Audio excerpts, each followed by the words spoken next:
আজকে আমরা শিখব ক্লাস 10 এর চ্যাপ্টার 2 এর সরল সুদ কষার কিছু অঙ্ক। তার আগে আমরা বুঝবো যে সরল সুদ কষা বিষয়টা কি।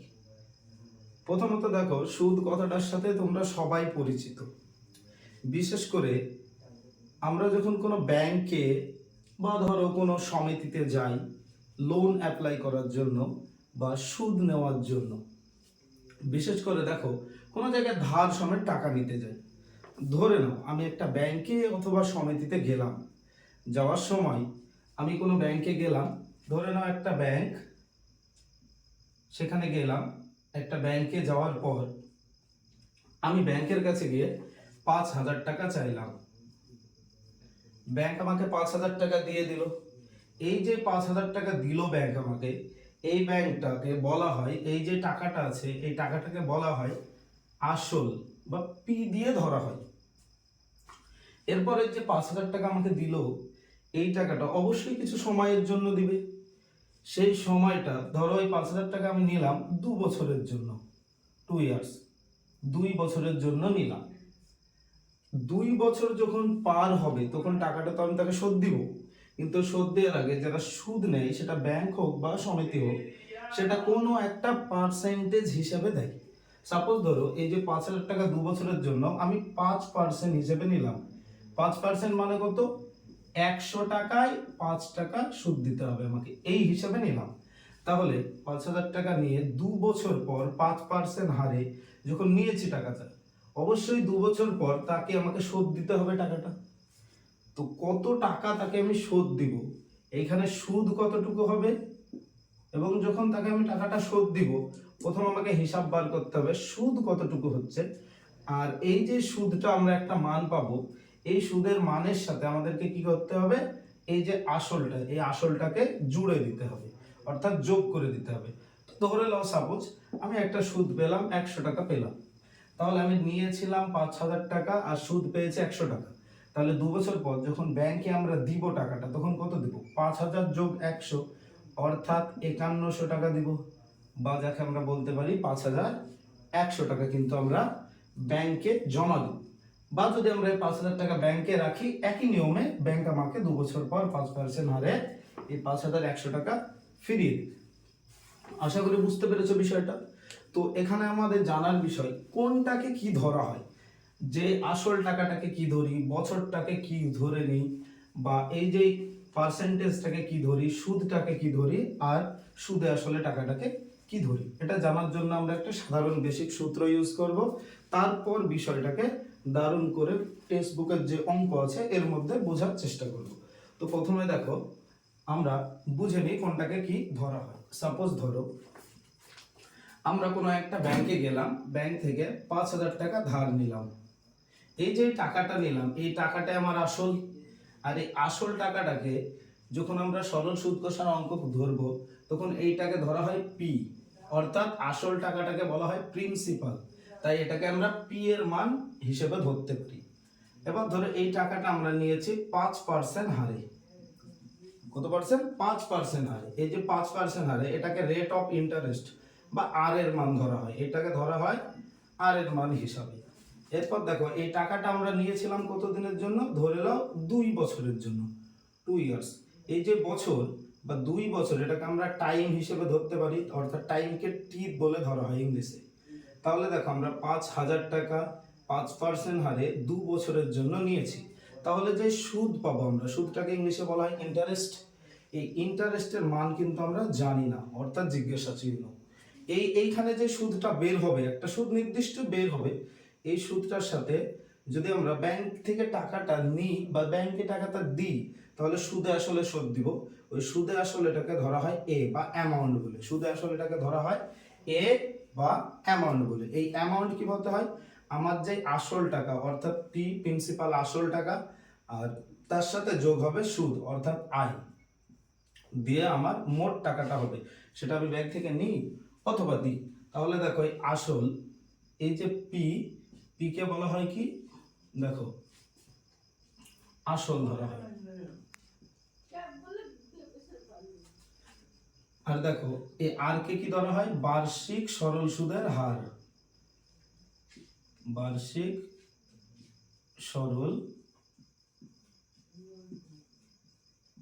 সুদের হার। আর টি কে ধরা হয় সময়, আর আই কে ধরা হয় সুদ, আর এ কে বলা হয় সুদে আসলে।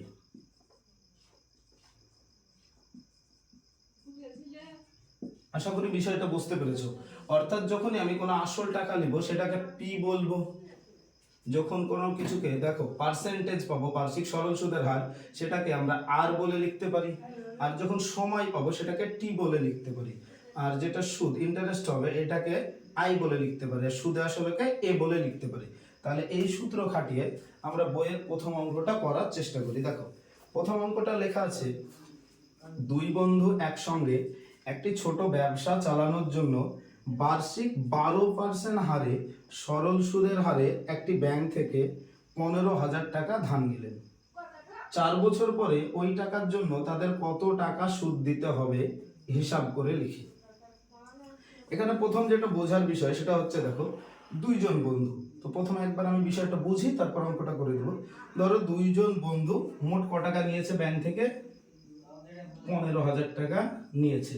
তার মানে এই যে 15,000 টাকা নিয়েছে এটা আসল টাকা, তাই এটাকে পি ধরতে পারি। এরপর বলছে দেখো কত পার্সেন্ট হারে ব্যাংক থেকে সুদ নিয়েছে, তো 12% হারে। এই 12% এটাকে আমরা আর ধরতে পারি। এরপর বলছে দেখো এই যে টাকাটা 12% হারে নিয়েছে, কত বছরের জন্য নিয়েছে, তো 4 বছরের জন্য। তাহলে এইটাকে আমরা টাইম টি ধরতে পারি। তো এরপর কি বলছে দেখো, তাকে কত টাকা সুদ দিতে হবে। সুদ মানেই কি বলেছি, আয়ের মান, অর্থাৎ তাকে কত টাকা ইন্টারেস্ট দিতে হবে এটা জানি না, তার মানে আমরা এখানে একটা জিজ্ঞাসা চিহ্ন দিয়ে দিতে পারি।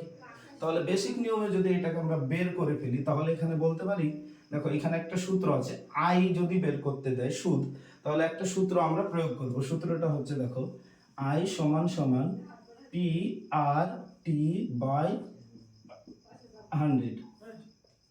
অর্থাৎ দেখো এখানে আমরা আই বা সুদের মান যদি বের করতে যাই কত টাকা সুদ, এই সূত্রটা যদি আমরা প্রয়োগ করি অটোমেটিক দেখো আমাদের উত্তরটা বের হয়ে যাবে। তাহলে দেখো এখানে বা দিব আই সমান সমান, দেখো পি এর মান, অর্থাৎ দেখো পি এর জায়গায় কাকে বসাবো, আসল। আসল কত আছে, 15,000 টাকা। টি দেখো আর সরি আর এর জায়গায় কত আছে, 12। টি টি এর জায়গায় কত আছে, 4, আর নিচে 100। তো দেখো এখানে প্রশ্ন স্যার, এখানে পি আর টি আছে কিন্তু এখানে 15,000 গুণ 12 গুণ 4, এটা কেন হলো? তো তোমরা হয়তো যারা বীজগণিত সম্বন্ধে জানো ভালোই জানো, বিশেষ করে ইংলিশ যে লেটারগুলো হয়, এই যে লেটারগুলো এগুলো কি হতে থাকে, সবগুলো গুণে থাকে, অর্থাৎ পি আর টি গুণে আছে, তাই পি এর মান আর এর মান টি এর মান, তাহলে সেটা অবশ্যই গুণেই থাকবে। এরপর দেখো নিচে মানে ভাগ হয়, আমরা জানি নিচে মানে ভাগ হয়, তাহলে কাটাকুটি করতে পারি। দেখো এই দুটো শূন্য এই দুটো শূন্য কেটে দিলাম, আর নিচে কিছু নেই, শুধু এক আছে, এক দিয়ে কাটলে যা আছে তাই হয়। তাহলে এইটাকে যদি আমরা গুণ করি তাহলে কত হবে, দেখো আয়ের মান, আই সমান সমান দেখো এখানে আয়ের মান কত হচ্ছে, 150কে প্রথমে 12-র সঙ্গে গুণ করব, তারপর 4-এর সঙ্গে। তো রাপে করছি, দেখো 150কে যদি আমরা 12 দিয়ে গুণ করি কত হয়, দেখো 2 শূন্য শূন্য, 5 দুগুণে 10-এর শূন্য, 2 1-কে 2 আর হাতের 1-এ 3, নিচে গুণ চিহ্ন, 1 শূন্য শূন্য, 5 1-কে 5, 1 1-কে 1, অর্থাৎ হচ্ছে 0 0, 5 আর 3-এ 8, 1 গুণ হয়ে গেল। 15 আর 12 গুণ করে পেলাম আমরা 1800। এবার 4 দিয়ে আবার গুণ হবে, তাহলে এটাকে একবারই 4 দিয়ে গুণ করে দিলাম, 4 শূন্য শূন্য 4 শূন্য শূন্য, 4 8 32 আর 2, হাতে থাকে 3, 4 1-কে 4 আর 3-এ হয় 7। অর্থাৎ দেখো আমরা সুদের মান কত পেলাম, সুদটা পেলাম 7,200, অর্থাৎ আয়ের মান পেয়ে গেলাম আমরা 7,200 টাকা। এটাই বের হলো সুদ। আশা করি বুঝতে পেরেছো বিষয়টা। তাহলে এই অঙ্কটা যখন আমরা করব, এভাবে শুধু সংকেত তো করতে পারি না, এই অঙ্কটা যখন করব তাহলে আমরা লিখব যে কোনটা আসল, কোনটা পার্সেন্টেজ, কোনটা সময়, কোনটা সুদ।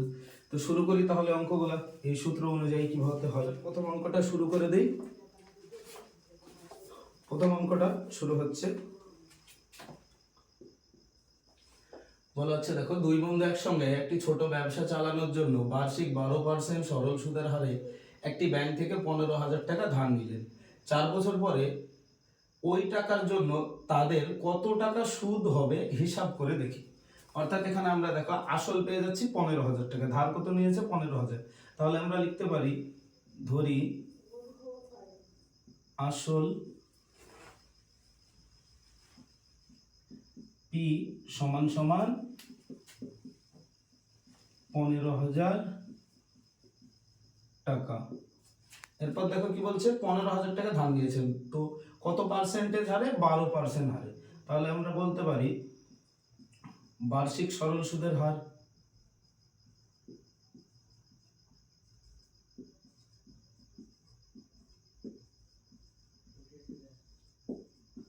বার্ষিক সরল সুদের হার তোমাদেরকে শিখিয়েছি, বার্ষিক সরল সুদের হার। আর কি ধরতে হয়? হারটাকে আর, অর্থাৎ রেট অফ ইন্টারেস্টকে আর দিয়ে প্রকাশ করতে পারি।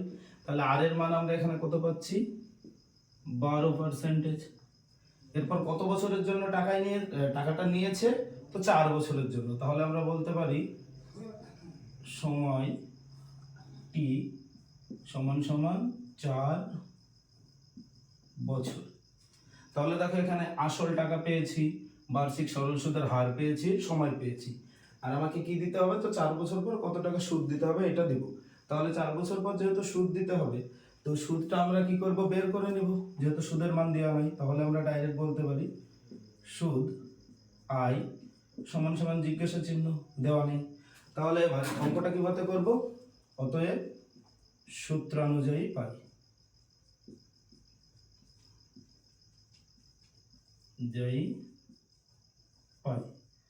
তো দেখো তোমাদেরকে বলেছিলাম এই আই বা সরল সুদের সূত্রটা কেমন হয়।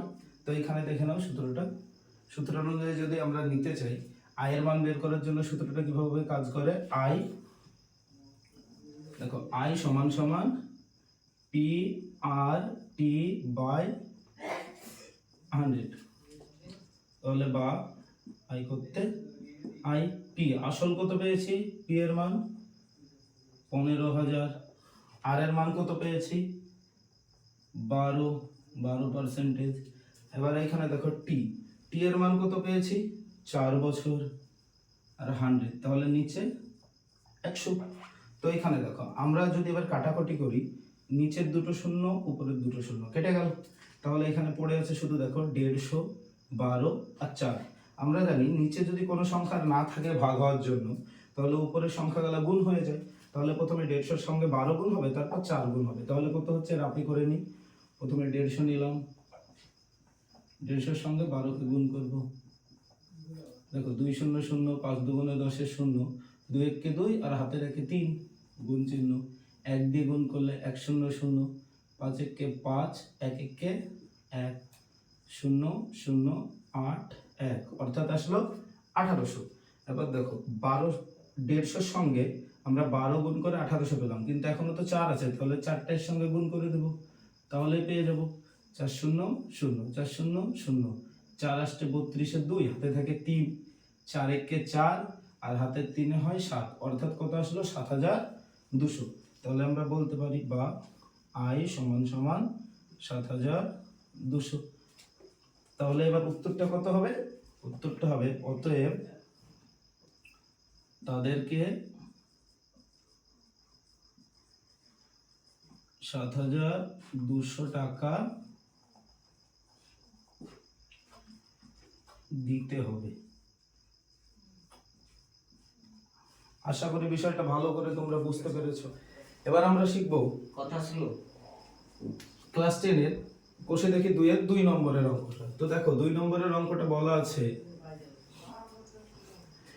2005 সালের 1 জানুয়ারি থেকে 27 মে পর্যন্ত বার্ষিক 6% সরল সুদের হারে 2,000 টাকার সুদ কত হবে নির্ণয় করে। তো প্রথমে আমরা বিষয়টা বুঝবো, তারপর অঙ্কটা করব। ধরে নাও সালটা হচ্ছে 2005 সাল। এই যে 2005 সাল, এখানে একজন ব্যক্তি কোনো একটা ব্যাংকে গিয়েছে, ধরে নাও কোনো একটা ব্যাংকে গিয়েছে।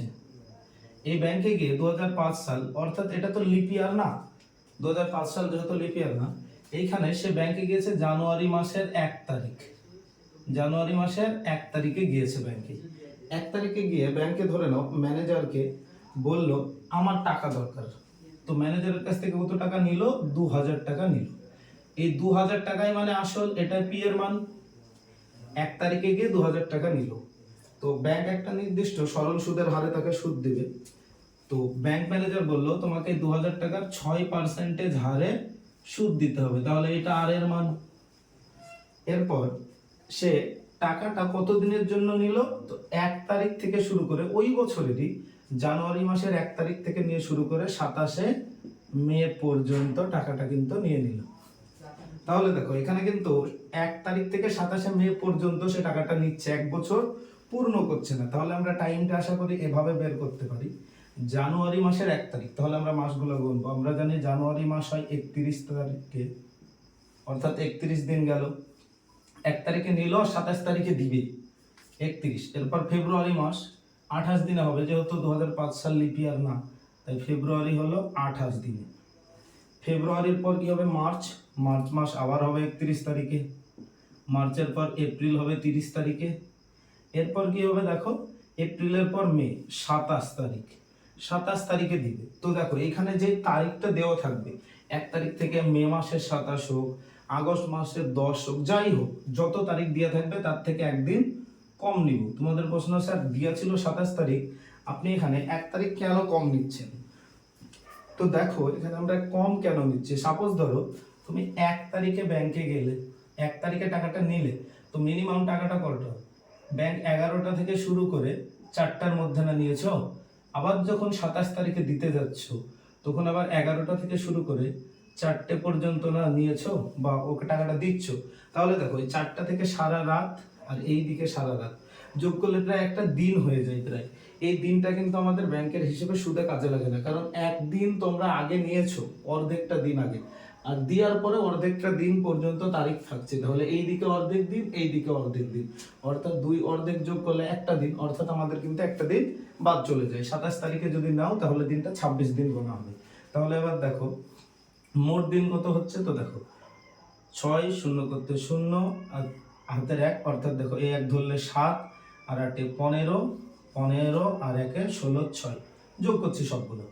দেখো 2 আর 3 হয় 5, 5 আর 3 হয় 8, 8 আর 2 10, 10 আর 3 13, হাতের 1 14, অর্থাৎ কত দিন হচ্ছে আমাদের? 146 দিন। এই 146 দিন এটা আমাদের টাইম বের হচ্ছে, টি এর মান। তো দেখো এই যে 146 দিন আছে, এই টাইমটা যদি এভাবে দিন হয় তোমরা নিচে 365 করে দিবা। কেন করে দিবা? তো টাইম আমরা বছর হিসেবে সুদ দেওয়া হচ্ছে, দিন হিসেবে না। তাহলে আমরা নিচে 365 দিলে এটাকে দিন না বলে বছর লিখতে পারি, অর্থাৎ লিখতে পারি 1/146/365 বছর, এভাবে লিখতে পারি এটাকে। তাহলে দেখো এখানে আমরা কিসের মান পেলাম? পি পেয়েছি 2000 টাকা, আর এর মান 6% পেয়েছি, আর টি এর মান পেয়েছি 146/365 দিন। তাহলে দেখো আসল পেয়েছি, সময় পেয়েছি, বার্ষিক সরল সুদের হার পেয়েছি, শুধু কি পাইনি? আয়ের মান পাচ্ছি না আমরা। তাহলে আয়ের মান সেই সূত্র, একের সূত্র অনুযায়ী আমরা বের করব। আশা করি বিষয়টা তোমরা বুঝতে পেরেছো কিভাবে তাহলে মানটা বের হবে এখানে। তাহলে এবার অঙ্কে আসা যাক, মূল অঙ্কে শুরু করি। দেখো ধরি আসল পি সমান সমান কত টাকা নিয়েছিল? তো 2000 টাকা। এরপর দেখো সময় টি সমান সমান দেখালাম কত? তো জানুয়ারি মাসের 1 তারিখ থেকে শুরু করে মে মাসের 27 তারিখ, অর্থাৎ জানুয়ারি মাস হচ্ছে 31 দিনে, যোগ ফেব্রুয়ারি 28 দিনে, মার্চ 31 দিনে, এপ্রিল 30 দিনে, মে মাসের 27 দিন, দেখালাম একদিন বাদ যাবে, অর্থাৎ 26 দিন। তাহলে এগুলো যদি আমরা সব যোগ করি তাহলে কত পেয়েছিলাম? 146 দিন। যেহেতু বছরে কনভার্ট করবো তাই নিচে কত করে দেবো? 365, এটাকে বলতে পারি বছর। তো দেখো আসল পেলাম, সময় পেলাম, এবার বার্ষিক সরল সুদের হার।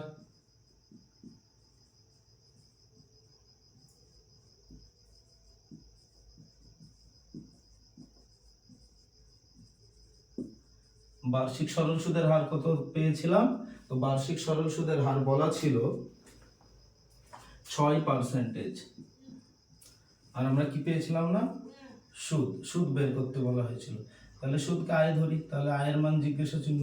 তাহলে আবার বলতে পারি অতএব সূত্রানুযায়ী পাই।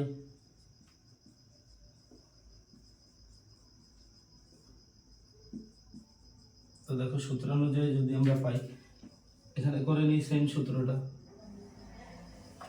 তো দেখো আই সমান সমান পি আর টি বাই 100। তো দেখো আই, পি এর মান কত পেয়েছি 2000, আর এর মান কত পেয়েছি 6%, টি এর মান কত পেয়েছি 146/365, নিচে 100 করতে 100। এবার এখানে দেখো আমরা একটা বিষয় জানি, আমরা জানি যে যদি একটা দেখো এখানে ভাগ আকারে আছে 146/365, তার নিচে আবার ভাগ আকারে যেতে পারে না, অর্থাৎ পরপর দুইবার ভাগ আকারে যেতে পারে না। যদি যাই, আমরা এর নিচে একটা সংখ্যা আছে লবহর করা আছে ভগ্নাংশের আকারে, তাহলে এর নিচে কিছু নাই, মানে আমরা যদি 1 দিয়ে দিই, জাস্ট 1 দিয়ে দিই, তাহলে এই ভাগটাকে পুনরায় আমরা গুণে লিখতে পারি। কিভাবে দেখো, 2000 করতে 2000 গুণ 6 করতে 6, 146/365 গুণ, এটা যদি আমরা গুণে নিই, একটা যাবে উপরে, নিচে আসবে 100। তাহলে দেখো আমরা এটাকে কাটাকুটি করি, তাহলে দেখো এর নিচে কিছু নাই মানে 1, এর নিচে কিছু নাই মানে 1, কাটাকুটি করছি। দেখো তাহলে প্রথমে দেখো এই দুটো শূন্য, এই দুটো শূন্য কেটে দিলাম। এবার দেখো এইখানে দেখো কোনাকুনি কাটতে পারি, আমরা জানি এই কোনাকুনি কাটতে পারি, এই কোনাকুনি বা ওপর নিচেও কাটতে পারি। তো দেখো আমরা এটাকে ওপর নিচেও কাটতে পারি, কিন্তু দেখো যেহেতু নিচে 5 আছে আর এখানে শূন্য আছে, দুটো শূন্য কাটার পর 20 আছে, আমরা জানি 5 বা যদি শূন্য থাকে কোনো সংখ্যার শেষে, তাহলে ওই সংখ্যাটা অবশ্যই 5 দ্বারা ভাগ করা যায়। তাহলে প্রথমে 20কে যদি কাটি, দেখো 4 5 20 কেটে গেল। তাহলে 365কে যদি আমরা 5 দিয়ে কাটি, দেখো কাটবে অবশ্যই, তাই আগে কেটে দিলাম। দেখো এখানে আছে 36, আমরা যদি 5 দিয়ে কাটি, 5-এর ঘরের নামটা পড়ে 5 7 35 নিয়ে নিতে পারলাম। দেখো 36 থেকে 35 নিয়েছি, তার মানে এখানে কত পড়ে থাকছে 1, এই 1 10 5 15 হচ্ছে, তাহলে 5-এর ঘরের নামটা পড়লে 3 5 15, অর্থাৎ 73 দিয়ে কেটে গেল। এবার দেখো কি বললাম, ওপর নিচে কাটতে পারি, তাহলে দেখো 73কে 73, 73 দুগুণে 146, এটাও কেটে গেল। তাহলে শুধু উপরে পড়ে রয়েছে দেখো 4 6 আর 2, তাহলে উপরে সবগুলো গুণ হবে, আর কাটছে না। তো এখানে দেখো 4 6 24, 24 দুগুণে 48, বা আই সমান সমান 48। অতএব আমরা উত্তরটা লিখে দেবা, তোমরা এখানে অতএব দিয়ে লিখে দেবা, অতএব সুদ 48 টাকা, এটাই উত্তর।